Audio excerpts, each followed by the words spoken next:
So today we are looking at page 229 in your math journal, and this is lesson 10.1. Today we are going to do all 6 of these problems, and the first problem says that we need to double. So if you can go ahead and do that right now, go ahead, pause the video and work on those yourself. But I'll go ahead and do my think aloud and work through them. So if you want to follow with me, you sure can. Now 25, if I double that, 25 and 25, I automatically think quarters. So if I had 25 and 25, I know that 2 quarters makes 50 cents. Okay, so 25 cents and 25 cents, I would have 50 cents. And I know that in my head because we count by 25s all the time. But now I get to 55. Now, if you wanted, you could actually draw out 55 cents. And you could count it once and count it again. Or you could draw out 2 sets of them. 25, 50, 55. And you could count all of that up.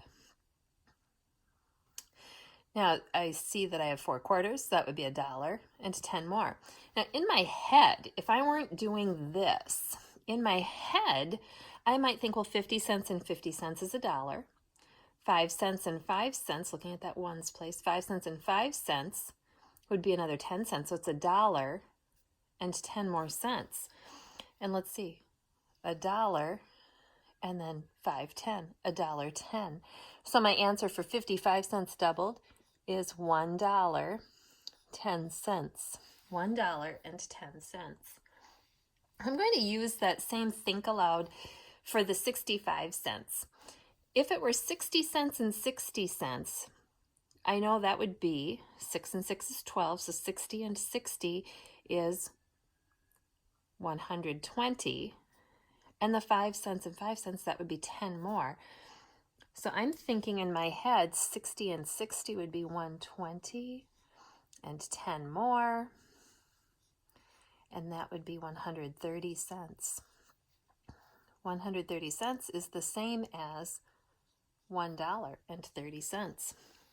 Now again, you might want to draw it out and draw it 2 times. 25, 50. A dime would be 10 more is 60. 65, and you could draw that again. Double it. Here's your dollar.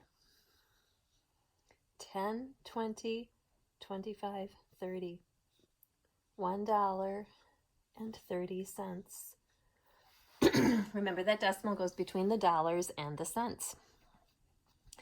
85 cents and 85 cents. Well, how would you draw that? I'm going to switch colors for that one. 85 cents and 85 cents. You could figure that out with a picture. You could figure it out by adding 85 plus 85, however you want to do that. Go ahead and try it. Make sure you're trying these on your own. I'm going to draw it out. 25, 50, 75. A dime would be 10 more than 75 is 85. There's my 85 cents. I could draw it again, or I could just count it twice because we're doubling it. But I see that I have 4 quarters. That makes $1. 2 quarters is another 50 cents. 10 more would be 60 cents and 70 cents. So $1, 20 and $1.25, $1.50, $1.60, $1.70. $1.70. Now, if I were thinking that just in my head, my thought would be something like this. 80 cents and 80 cents would be 160 cents. So I'm breaking that 85 down into an 80 and a 5. 80 and 80 is 160. 5 and 5 is 10. And I know that 160 plus 10 would be 170.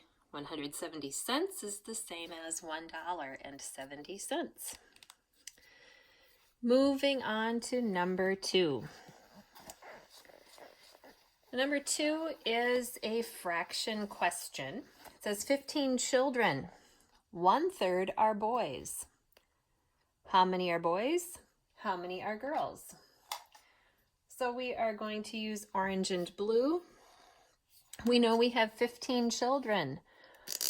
1/3 are boys. So we are going to put, the boys are going to be orange and the girls are going to be blue today. So if we have 1/3 of them being boys, that means that we're talking about 3 equal groups. The denominator is 3. One of the 3 groups will be boys. The other 2 groups would be groups of girls. So I already know that I have more girls than boys, don't I? So if I have 3 groups, I'm going to put them into rows like this. This will be, how do we do this? Let's make this my boy row. And then I know that the other 2/3 have to be girls. So we're going to do that. So there are 3 groups. Group 1, Group 2, and Group 3. Now let's start marking this up. 15 children. So how many boys? Well, let's put 15. We'll make an array with 15. So we have 1, 2, 3, 4, 5, 6, 7, 8, 9, 10, 11, 12, 13, 14, 15. So there are my 15 kids. And one of those 3 groups is my boy group. It happens to be the top group right now. So how many boys do we have? And how many girls do we have? Okay, so you've drawn it, and I hope you took time to draw this on your own. And we see that we've got 5 boys. And we have 10 girls. There we go. Number 3, count by thousands. Count by 1,000s. So the place value that's going to be changing is the thousands place. They're asking us what comes before and what comes after the number 2,728. But we want to know what's 1,000 before, or 1,000 less, and 1,000 more. And then we would go on to 1,000 more than that number and 1,000 more than the previous number. So go ahead and do that if you can. Now, a couple of my friends who are maybe adjusting this, maybe you want to take it down to just count by 100s and take this down to 728. You could do that if you're making some math adjustments for your student. So I'm going to fill in the first number in blue here, 2,728. Looking at the thousands place, 1 less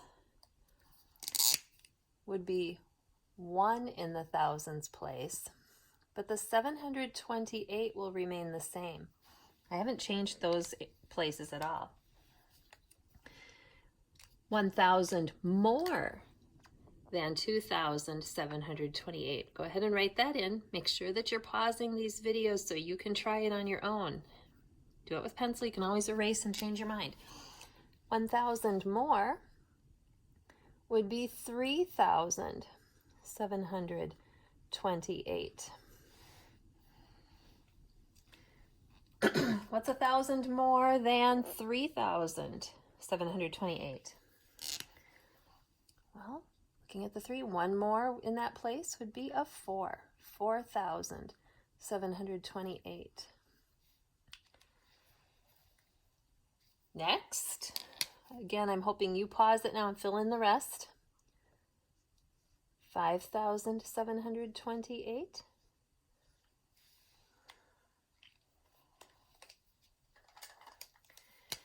And 6,728.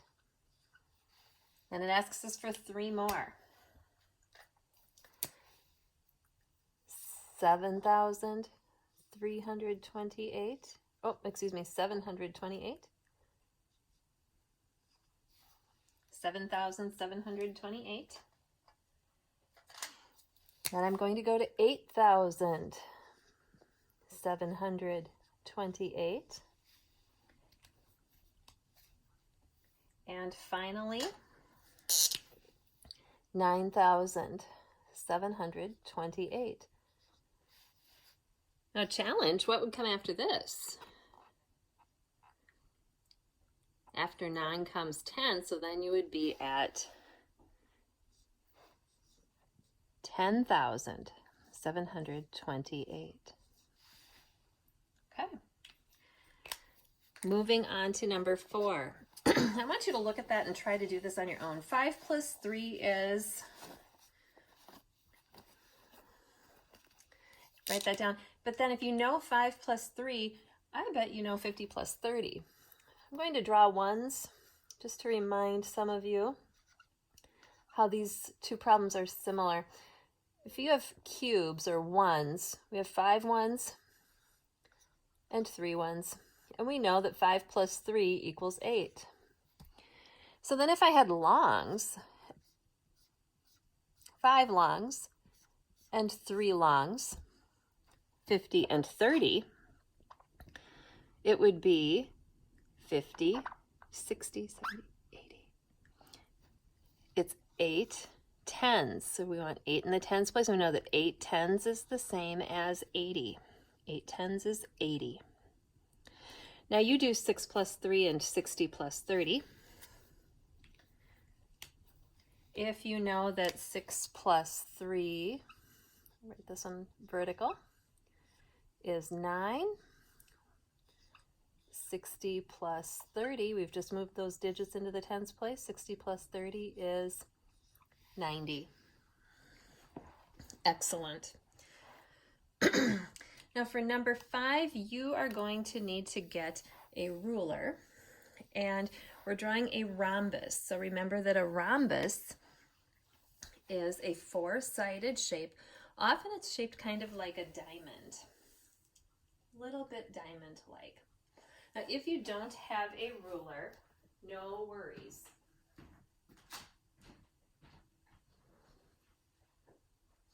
I'm going to pull mine out. So I'm pulling mine out, and on my ruler, 2 centimeters is right here. Remember, you've got inches on one side probably, and centimeters on the other. So make sure you're using centimeters. And 2 centimeters is about the length of the word rhombus. The word rhombus is about 2 centimeters long. So we're going to do our very best. If you do not have a tool that will allow you to measure and draw straight lines, do your very best. So 2 centimeters. A rhombus will be 2 centimeters on one side. And again, making sure they're 2 centimeters. And we want to work as carefully as we can so that we end up with all sides. Ooh, I lucked out. All sides being 2 centimeters. We don't want to draw it too squishy. Okay. Could you also have a rhombus be the shape of a square? You could. Number 6. How many dots are in this 5 by 5 array? Well, we just drew an array up above on number 2. We have 5 rows with 5 in each row. So what I do is I count by 5s all the way down. Some of you might do multiplication, 5 times 5, or just count them up. How many dots are there? Write it down. And I also got 25 dots in all. Thanks for joining me for math today.